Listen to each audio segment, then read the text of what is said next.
I've been doing creative portrait photography, model photography, studio photography for quite a few years now. And what I'd like to do is share that journey with you because it's probably not what you expect. There have been a lot of challenges along the way, especially technical challenges that I've had to surpass, more than I ever realized. I've always been into technology, like gadgets, cameras, watches, all the cool stuff. I absolutely love it. Thank goodness I never actually developed a watch habit because that would have seriously bankrupted me. But photography, like buying watches, is a bit of a money pit. I was born in the 80s, and in the 90s the Nikon F5 came out, and I lusted after the camera. It just looks awesome to me. But there's no chance in hell of me getting one. I couldn't really afford a camera until I was about the age of 25. But in 2004 my mum bought me this camera, the Fuji F410. By the way, how cool does this thing look?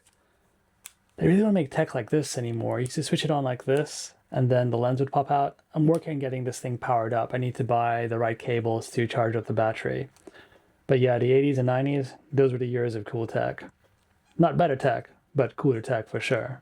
So I took this camera to Portugal on a trip and had an absolute blast with it, shooting my friends and everything about the location as well. After that, it was mainly used on nights out, which is pretty much what we did with these cameras back then, because camera phones weren't really a thing. Like my phone back then could only store about 10 text messages. The battery would last a month, easy, but memory for stuff just wasn't really a consideration back then.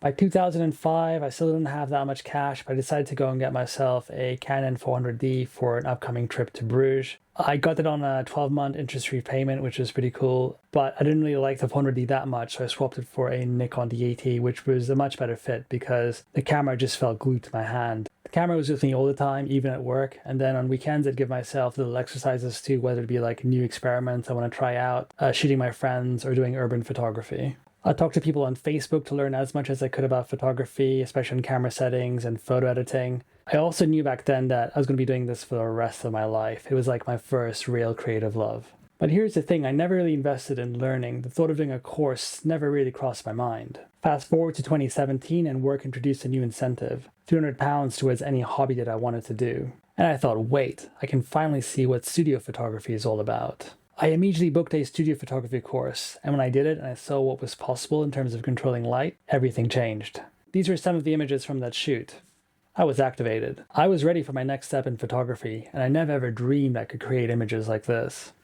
After that one-day studio photography course, I was hooked. I loved the control and I loved shaping light, but in reality, I still didn't know very much. I just thought studio photography was really cool and easy enough for me to replicate. In my head, the plan was simple. Get a group of friends, shoot every weekend, try every portrait style imaginable, figure out what I liked.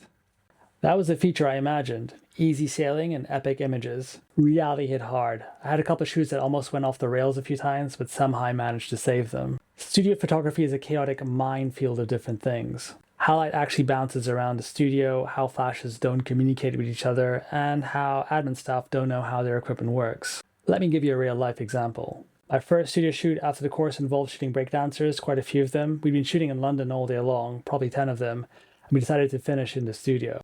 And that's when I learned my first brutal lesson. Every studio is different strobes, different triggers. Optical slave, infrared, radio, if you know, you know. I could barely get any power out of the lights, and the admin staff didn't even know how to turn on the lights. But I improvised. I boosted my exposure compensation to +3, +4, and it worked. And I'm still proud of these images. It was my first studio shoot, solo, and I survived it. But I realized something really important. The problem wasn't my vision. It was my technical ability. There was a big skill gap, and the only way to close it is by getting the reps and throwing myself into as many experiences as possible. That was a big lesson. Nothing was going to be as fast as I thought it would be, and nothing is going to be as easy as I thought it would be. Experts make everything look effortless. But the truth is they fail more times than you've even tried. But I don't give up easily. Not when I have a goal. At this stage, I was still experimenting because I hadn't zeroed in on what I wanted to shoot, but I knew I needed a strong foundation in studio lighting. While working in London, I found a studio that was doing weekly shoots that I could afford, Studio 52, way up north. That place taught me a lot. White light modifiers, light placement, workflow. I helped wherever I could and absorbed everything. Setting up lights, talking to photographers, studying portfolios, working with models. And then I moved into gel photography, and I'm not going to lie, that was brutal.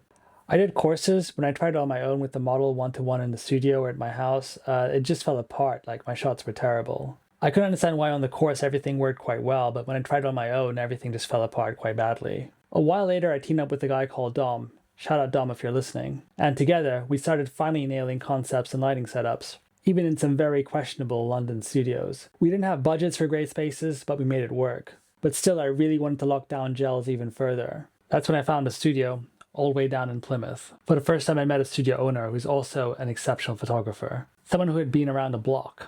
I was in awe. I spent 2-3 days shooting a lot of gel photography. Shooting non-stop, reverse engineering images, making mistakes and fixing them. That's when the skill gap finally started to close. Now I feel free and I can just express myself. I love comic books, Venom is my favorite character, so I shot Venom. I'm not religious, but I love angels and Greek mythology, so I shot that too.